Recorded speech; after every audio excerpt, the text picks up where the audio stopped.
നമസ്കാരം, real news.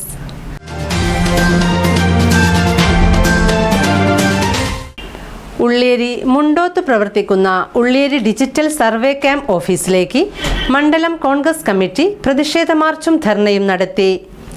ഇവിടെയുള്ള surveyor കൈക്കൂലി വാങ്ങുന്നതിനിടെ വിജിലൻസിന്റെ പിടിയിലായ സംഭവത്തിന്റെ പശ്ചാത്തലത്തിൽ അഴിമതി ആരോപണങ്ങളിൽ വിശദമായ അന്വേഷണം നടത്തണമെന്നാവശ്യപ്പെട്ടായിരുന്നു മാർച്ച്. മുണ്ടോത്ത് നാറാത്ത് ജംഗ്ഷനിൽ നിന്നും ആരംഭിച്ച മാർച്ചിൽ നിരവധി പ്രവർത്തകർ പങ്കെടുത്തു. മാർച്ച് ഓഫീസ് പരിസരത്ത് പോലീസ് തടഞ്ഞു.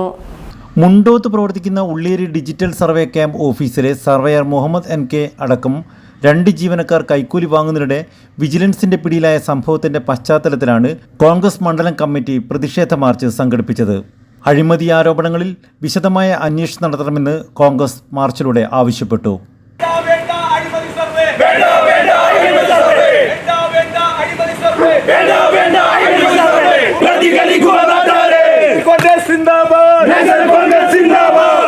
ഇയാൾ 5000 രൂപ മുതൽ 5 ലക്ഷം രൂപ വരെ കൈക്കൂലി ആവശ്യപ്പെട്ടതായും നേതാക്കൾ ആരോപണമുന്നയിച്ചിട്ടുണ്ട്.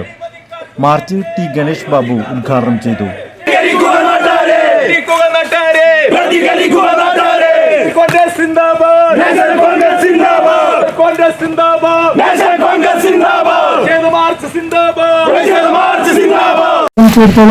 പഴയകാലത്തുള്ള ഭൂമിയും പഴയകാലത്തുള്ള സർവേയും ഇപ്പോഴത്തെയുള്ള സർവേയും തമ്മിൽ താരതമ്യപ്പെടുത്തുമ്പോൾ പണ്ടുകാലത്ത് കോലളവായിരുന്നു.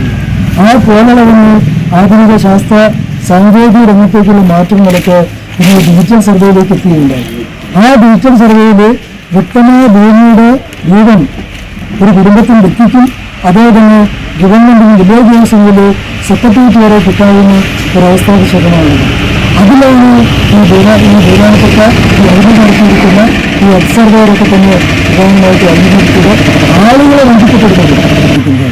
ഈ ഉദ്യോഗസ്ഥനെ സംബന്ധിച്ചിടത്തോളം ഞാൻ മനസ്സിലാക്കുന്നത് അദ്ദേഹത്തിന് റിട്ടയർ ചെയ്യാൻ വളരെ ചുരുങ്ങിയ മാസങ്ങൾ മാത്രമേ ഉള്ളൂ. ആ മാസങ്ങൾക്കുള്ളിൽ തന്നെ അദ്ദേഹം വേണ്ടപ്പോൾ സമ്പാദിച്ച് കൂട്ടാനുള്ള സാമ്പത്തികമായ തുക അദ്ദേഹത്തിന് വർദ്ധിച്ചു വരിക. ആ വർദ്ധിച്ചു വരുന്ന സമയത്ത് അദ്ദേഹത്തെ സപ്പോർട്ട് ചെയ്യുന്നത് NGO യൂണിയൻ എന്ന് പറയുന്ന സംഘടനയാണ്. വില്ലേജ് ഓഫീസ് മുതൽ സംസ്ഥാന സെക്രട്ടേറിയറ്റ് വരെ നടക്കുന്ന അഴിമതിയുടെ ഏറ്റവും വലിയ പ്രകടമായ നമ്മുടെ ഉദാഹരണമാണ് ഈ ഉള്ളിയേരിയിൽ നിന്നുണ്ടായിരിക്കുന്നത്. മണ്ഡലം പ്രസിഡന്റ് KK സുരേഷ് അധ്യക്ഷനായി. ഈ അടുത്ത കഴിഞ്ഞ ആഴ്ച ഒരു വ്യക്തിയോട് ആവശ്യപ്പെട്ട 5 ലക്ഷം രൂപയാണ്. 5000, 10000, 15000, 25000 കൊടുക്കുന്ന ഒട്ടനവധി പേരുണ്ട്.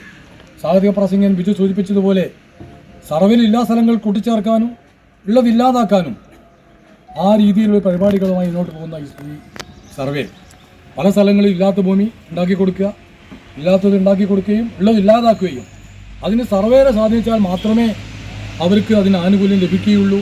അതിന് അദ്ദേഹം ആവശ്യപ്പെട്ട് ലക്ഷക്കണക്കിന് രൂപയാണ്. ഉദ്യോഗസ്ഥന്മാരെ ശമ്പളം കൊടുത്ത് ഗവൺമെൻറ് നിയമിക്കുന്നത് ഇതിൽ ഒട്ടനവധി ഉദ്യോഗസ്ഥന്മാർ, ഞാൻ ഉൾപ്പെടെ ഉദ്യോഗസ്ഥന്മാരായിരുന്ന ആൾക്കാരാണ്. നമ്മളെല്ലാം ശമ്പളം തരുന്നത് സാധാരണ ജനങ്ങൾക്ക് സർവീസ് കൊടുക്കാൻ വേണ്ടിയാണ് നമുക്ക് തരുന്നത്. അതിന് പുറമെ നമ്മൾ സർവീസ് കൊടുത്ത് ജനങ്ങളിൽ നിന്നും പണം വാങ്ങുന്ന ഒരു വ്യക്തിയെ നമുക്ക് വെച്ചു ഒപ്പിക്കാൻ കഴിയില്ല. ബിജു വെട്ടുവച്ചേരി, കുഞ്ഞിരായൻകുട്ടി, സതീഷ് കന്നൂര്, മൂസക്കോയ കണയങ്കോട്, നാസ് മാമ്പുയിൽ, ഗംഗാധരൻ കുറുപ്പച്ചൻ കണ്ടി, അനിൽകുമാർ, ഷെമീൻ പുളിക്കോൽ, NP ഹേമലത, റഫീഖ് തൈക്കണ്ടി, അജീഷ് കുമാർ, രാജൻ നന്ദാത്ത്, അനീഷ് MC എന്നിവർ സംസാരിച്ചു. Real news, Balussery.